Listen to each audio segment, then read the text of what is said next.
Welcome, ladies and gentlemen, and I hope you're all having a good day today. Welcome to Mr. Lofty Entertainment TV, and I'm here with our guest and my co-host on the right. Feel free to share with us who you are, sir. Yeah. Welcome to the Lofty Entertainment TV. Kamalamdi Okuhle Mosioua, Mr. Ntozonke, a social entrepreneur. Yeah, you heard who he is, and as you know, I'm Siyabulela Lengisi, co-founder, or should I say the founding director of Mr. Lofty Entertainment. So at Mr. Lofty Entertainment, we basically provide platform for aspiring models and aspiring designers who are seeking to get platforms of exposure. And today we have our lovely guest, and I don't want to spoil everything, but I'm going to leave things to her so that she can tell us a bit of who she is and why she's looking so fantastic. Yeah. As you can see, red for danger, but it means that today we're all about love, not war.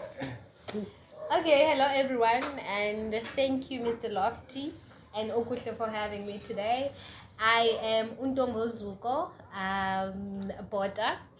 I am the published author of a book titled A Seed Grown into a Flower. I am also the founder and the CEO of an organization called the Hope Foundation, where we provide donation services to kids in different orphanage homes. I am also an inspirational speaker. I am an award-winning tutor and mentor, and most importantly, I am I'm a philanthropist.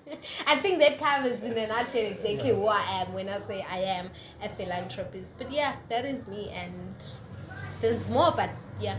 There's more. Yeah. I know going to profile yako, we can go for days and days. That's why you say there's more. But I want to track back. Yeah. You remember in high school, you were one of the top achievers. Yes. So how was the transition from high school as a top achiever in high school and coming to university? We all know university is a different background than high school. How was that transition? Well, as a top achiever in high school, firstly, I did not start off as a top achiever. It's something that I put it as a goal and I worked towards it. And really the transition from high school to university was a bit tricky and difficult as well, because, for example, I never got less than 70 and 80% from accounting, but when I got to university, I even got 16%, but it was not that I was not focused, but it's a matter of you getting into a different environment. You do not get the support as you do in high school. In high school, you get babied, you get everything, every material is exactly. When you get to university, you need to be your own person. You need to own up to everything, to every decision that you are taking. So it was a matter of getting into this new environment and trying not to get ganged up with everything. That is also a huge distraction that we get in university, because everything is here. There's man, there's life, there's partying, there's everything. So not that I was part of many of them, but I think also it was just it was a wake-up call for me to get such lower marks, and it worked. No, she made it sound like man is always it's one of the distractions, like man. It is. I must say it is. You get to university. There's every kind of a man that you can meet at Umhlabeni. Yes. Nice. So does that mean you can't handle temptations because of from being a top achiever to the lowest achiever? What's happening? I didn't know how to. I'm not gonna lie. I didn't know how to handle the pressure, the temptations, and the life itself, and especially the environment. So I think I needed that wake-up call. Uguti, yeah, girl, you are your own person right now. You need to take these decisions. You need to put extra hours, because in university you get that you're gonna get 2 classes a day, and you have the free time. So what are you doing in that free time is everything that's going to determine how much you're going to get in what you had done in the class. I'm interested to know which course were you doing in university? I studied accounting. Yes. So you love money? Accounting. Not now I love money, yes, but I studied accounting because in high school my accounting teacher made me believe that I am to be an accountant. So she instilled that in me, and I stick to it. She made me believe that me obtaining 290 over 300 in my accounting is the only way. Not the only way, but exactly. She plotted a seed, and I believed and I held into it. That is why in university, even my first choice was accounting. Yeah.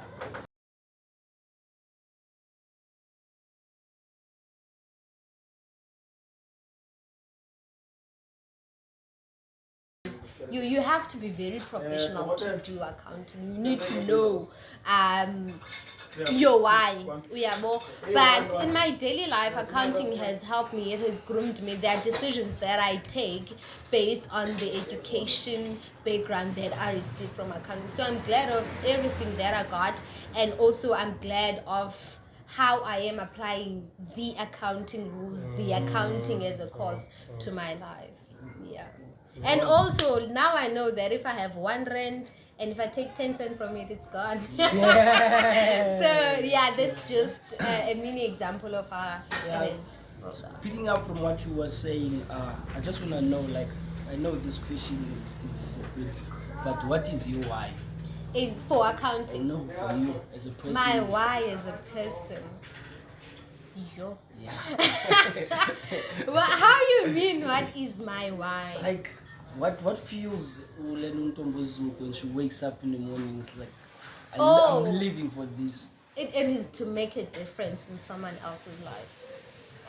That is my why. I live each and every hour of the day to ensure that I am making a difference.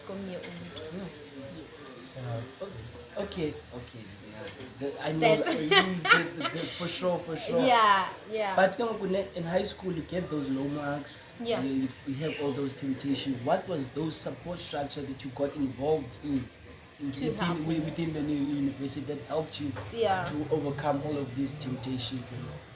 Okay, so firstly, I was the only student in commerce that did pure maths in high school. Ne? So I had to be around abantwana science. First of all, that was my push because the whole structure needed to change. They needed to accommodate me because I'm not going to be the only learner in the pure maths. So that thing made me feel like, oh, wow, I'm big. So it was basically my push, and science students were very focused, unlike the commerce ones. So I met people that I could rely on in terms of we need to attend extra classes, we need to put more hours into what we are studying. It being ukuhlala eklasini until 7, I did that. I used to be in at 8, but the push and everything was knowing that I have to make it. Education for me was the key.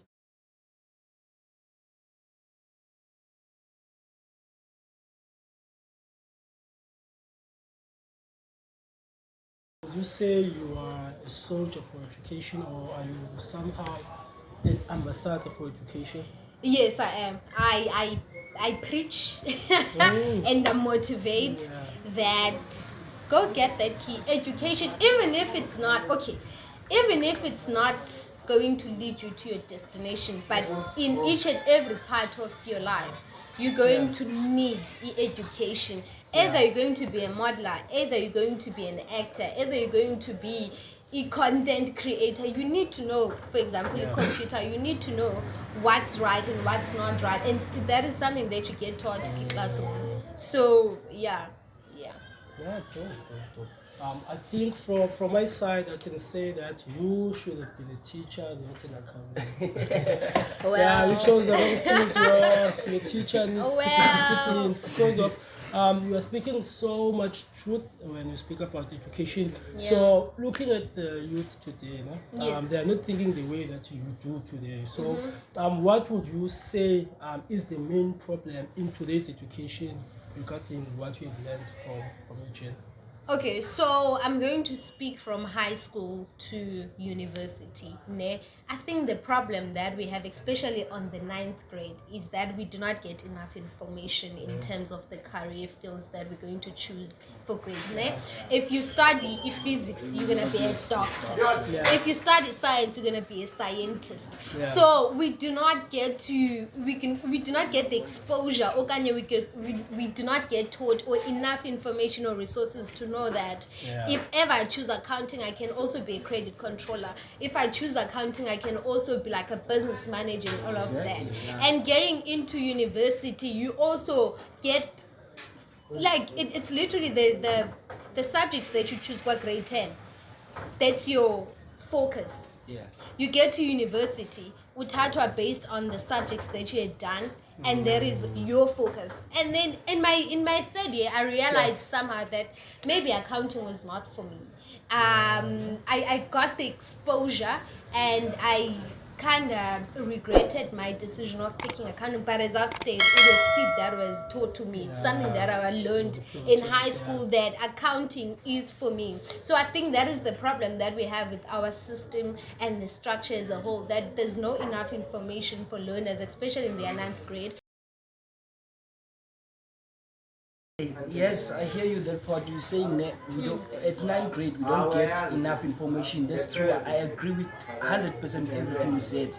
But I'm also like gonna put a spin, because last month I had an event where I wanted to give this 9th grade and even the grade 12s deeper information. But yet again, my target market was not here. It was, yes, the place was packed, but it was mostly very young kids that are not even in that level.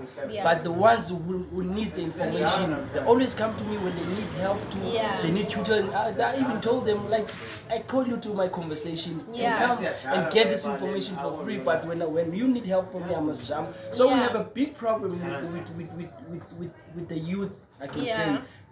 The information is not there, but there are people who are giving the information, but they're neglecting it.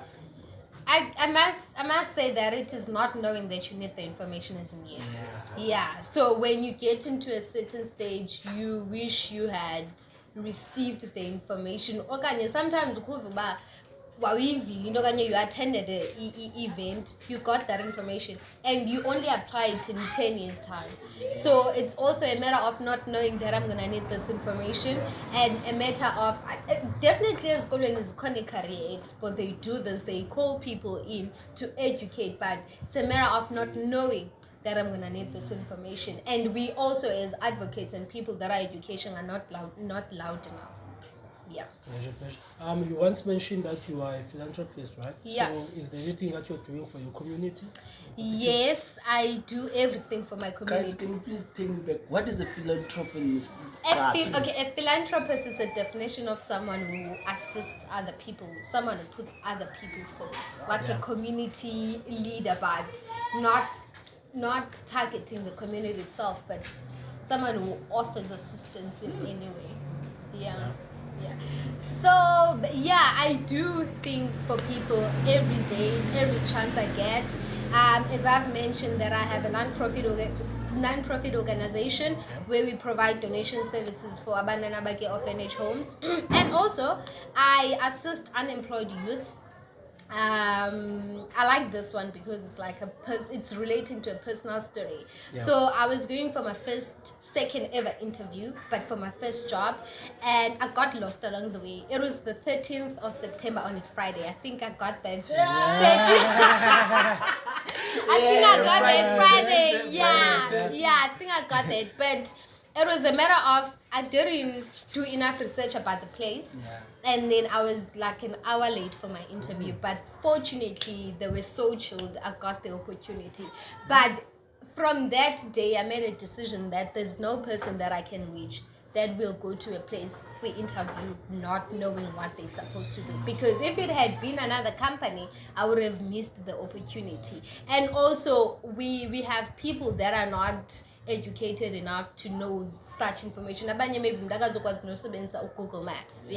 So if I'm there to assist them, like we have where is your place? Do you need anything to wear? Or Oxa is able to say I have a black trouser for you. So that is why I formed that group, and I'm proud, damnly proud to say I have assisted over 100 people to get jobs, to nail their interviews, and to have something to wear for their interviews. So and then you still wonder why I have hot flashes when I see you.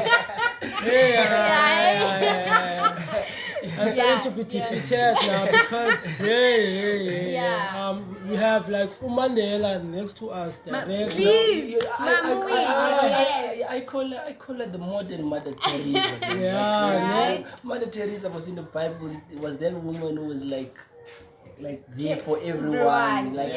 So I always say she's the Mother Teresa of the townships.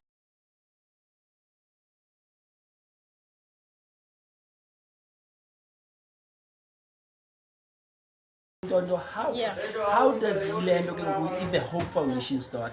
Because the Hope Foundation is doing wonders. Like the past 2 weeks, you donated over 100. Toiletries. And it's doing amazing work every year. Well, the Hope Foundation started in 2017. We were 5. When we started, we formed a WhatsApp group, and then we shared the ideas of what we can do. The main aim was to assist about homeless people in town, and then at the time in Hlale Observatory, so the nearer place where I could find about homeless was in town, and we shared the ideas. We threw the name, everything was there, everyone was excited about it, but we were not all passionate about it. I'm highlighting this because most of us, especially young ones, the minute you stop being excited to do the thing that you wanted to do, it flops. So we were 5, and we threw ideas, we got the name, we did the logo, but we never did the first project altogether. And while we were still trying to fundraise for the first project, one of our members passed on. And sad story.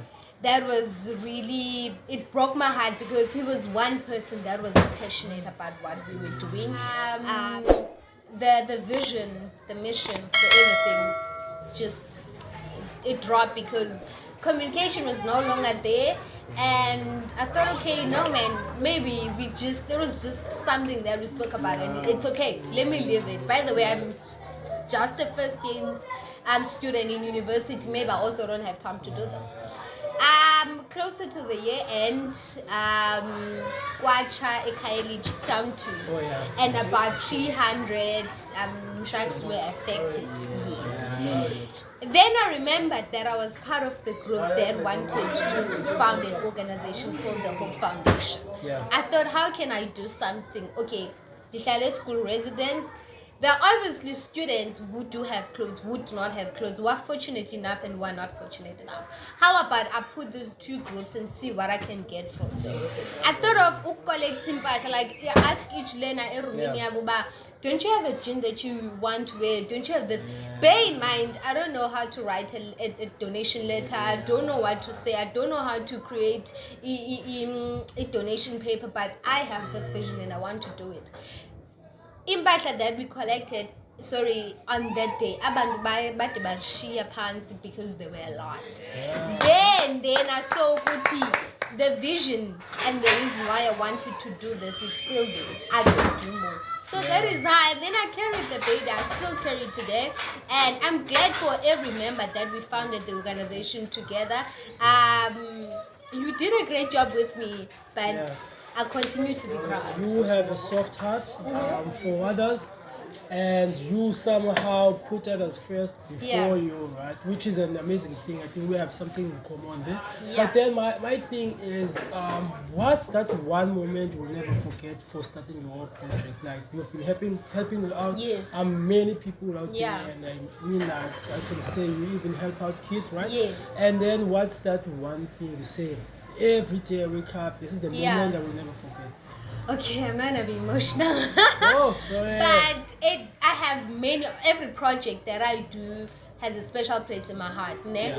But it was when the first one that we did, where we bought Islangu, full school uniform for Abandwana, ne?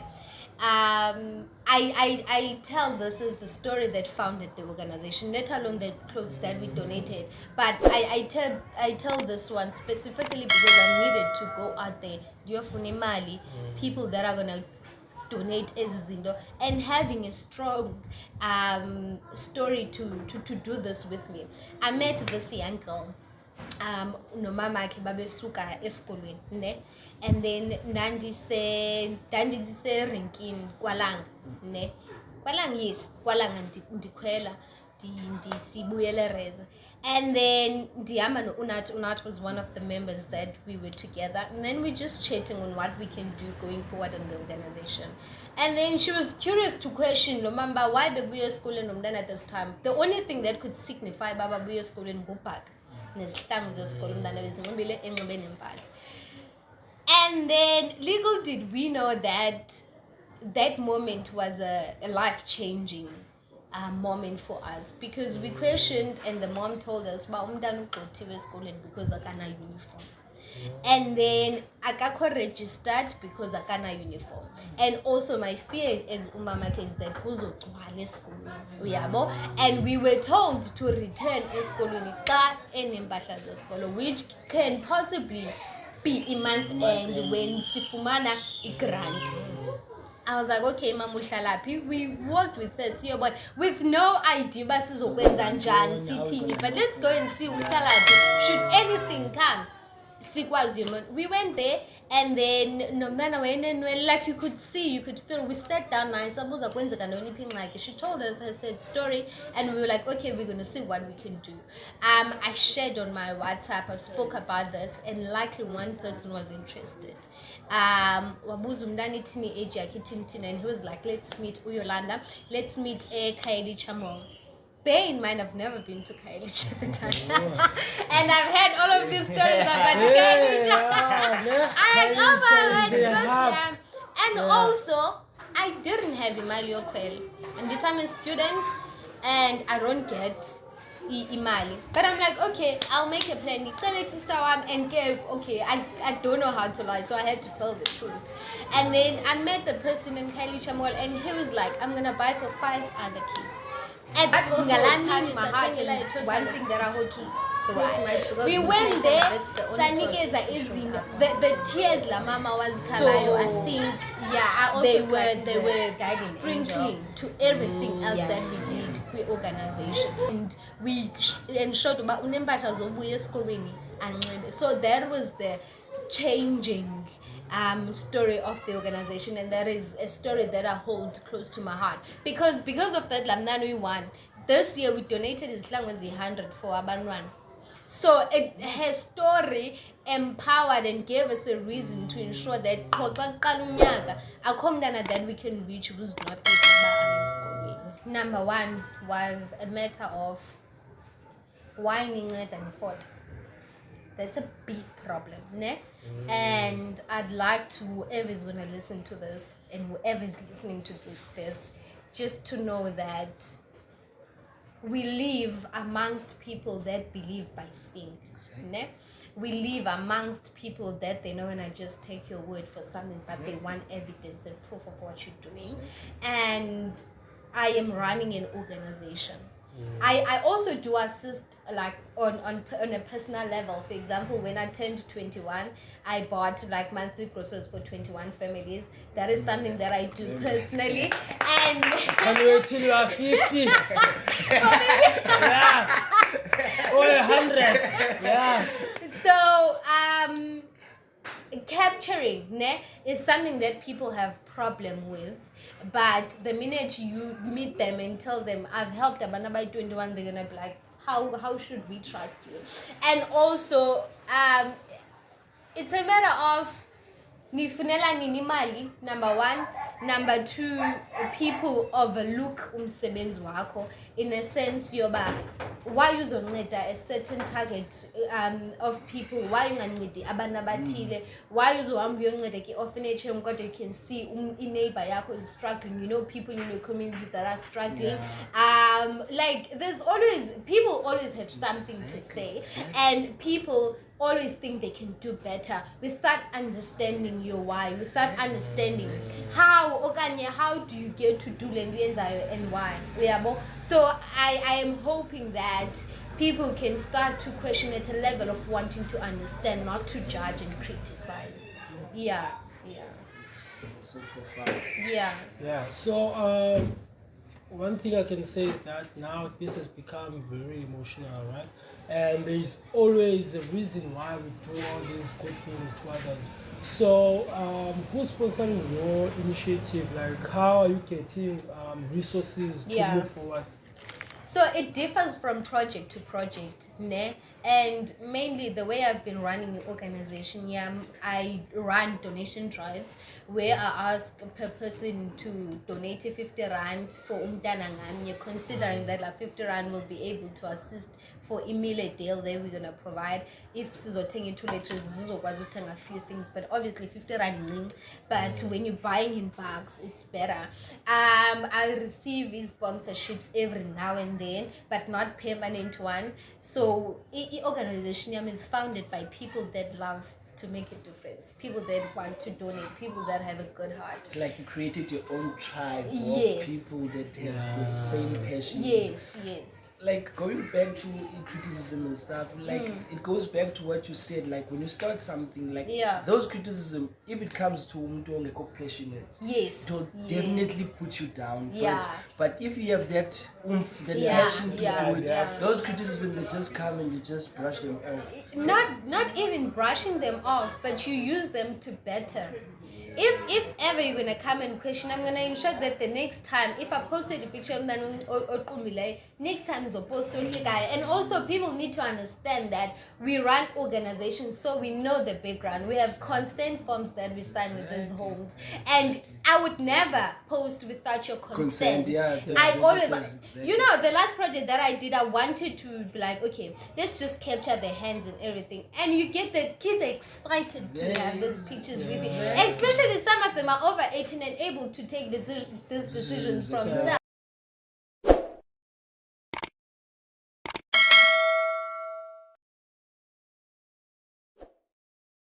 So our final question for you, sis, is simple one. Can you please tell us about your book? What is in the book? How you came up with a catchy title like that? A seed grown into a flower. Okay, so my book is about me. I grew up with low self-esteem. I put it myself in a jar, and I didn't think that I was pretty, didn't think that I had the perfect body. I didn't see myself beautiful as other girls. I had a perfect image of a person, of how a girl should be like, and I didn't fit into that description. I didn't fit into that description, so that was my failure, and that is what led to low self-esteem. So the book, when I wrote it, I was not writing a book. I was writing what I'm thinking, I was writing what I'm struggling with, and I was writing what I've achieved. And then this one day, just honestly, I thought, let me just combine everything. And I was writing to a WhatsApp contact. I still have it. I have a ghost WhatsApp contact that I write everything to. And then I started seeing that what I wrote in the 18th July 2019 corresponds to what I wrote in the 1st July 2020. So I can make a chapter of certain things.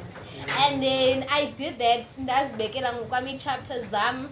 And my first title that I had of the book was My Honest Life. And the chapters that are in the book that I have now, meaning I'm working on another one, but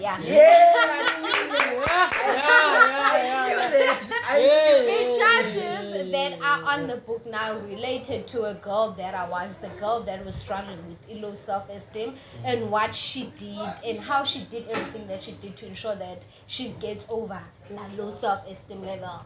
I'm very confident today. I can be anywhere, I can dress anyhow, because my image, or the image that I had of a perfect woman, does not define me anymore. I am me, I am unique. And the title is Seed Grown into a Flower. The seed is the hate that I had that grew into a flower. A flower is me.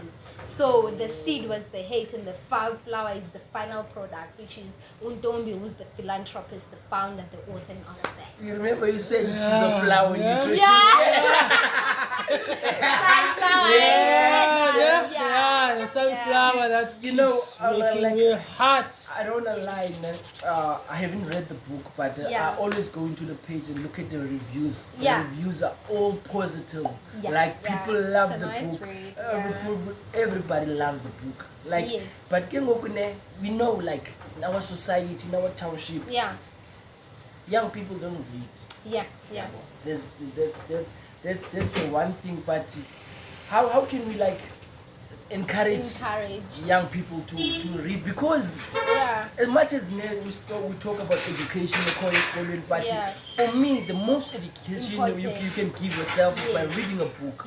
So the 3 chapters of my book, not all of them, they are available on phones or online, because that's how I started to share, to publish. Okay, let me send it to phones and see what they can take with the book.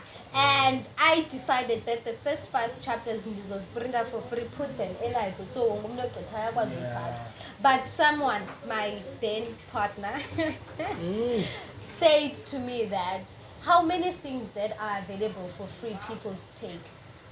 Like getting newspapers, people don't read them. So abantu bazobona ngathi there's no value in writing. So you need to make it sellable, so that people, they're gonna see that you put some effort in it.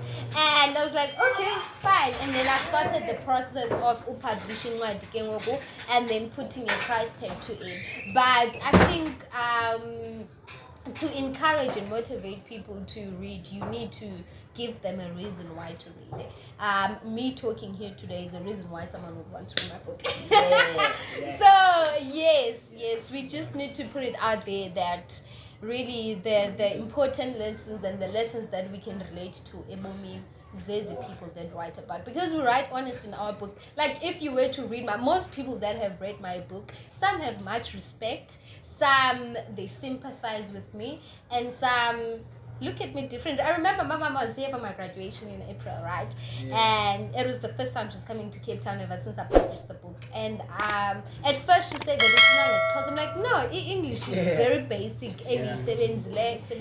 She read the first, second, third, and fourth and fifth chapter. Okay, she cried on the 5th chapter. Everyone is crying with chapter 5, but she read the book and she was like, wow, like I didn't know that you had to go through so much. And as Mama could today, I'm sorry for not being there for you, but I'm like, I didn't show you any signs that I was dealing with everything.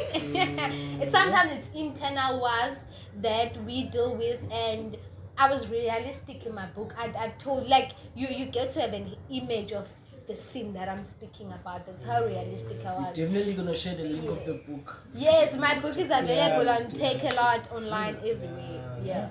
And I'm definitely, like, I'm promising, like, one day, and I'm getting my book. We'll see.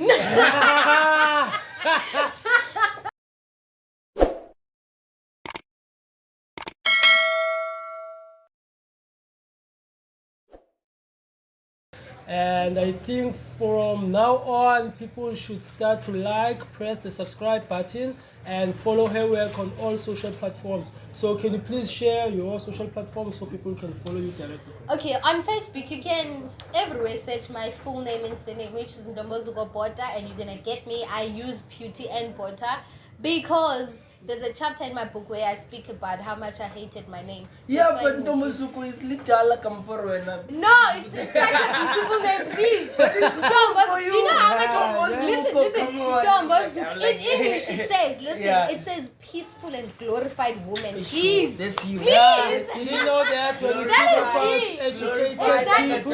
It's not a glorified. stay She's on the there. first chapter on glorified underdogs. And she's a Exactly. glorified. Yeah. How amazing is that? So thank you for tuning in. Thank you for tuning in. Yeah. Sis Ntondo, Yes. the reason we had this interview mainly is just to show appreciation for you and say Yeah. we love your work. Yeah. We like, even if we don't have the flowers, maybe we'll deliver the flower. You don't know, we never I'll, know. it's Never Women's Day on Tuesday. Yeah, I'll wait for the flowers. Tuesday, don't worry. yeah, we'll definitely deliver the flowers. We just want to give you your flowers, Mdasekaya. And tell us what's next. Like I don't want to say we're not here. What can you remember? Yeah. Yes, but what's next for you? Okay, so I'm currently just busy with motivational speaking and emceeing, and I think I'll be starting again next year, and you can expect another book very soon. She's gonna be a doctor this one.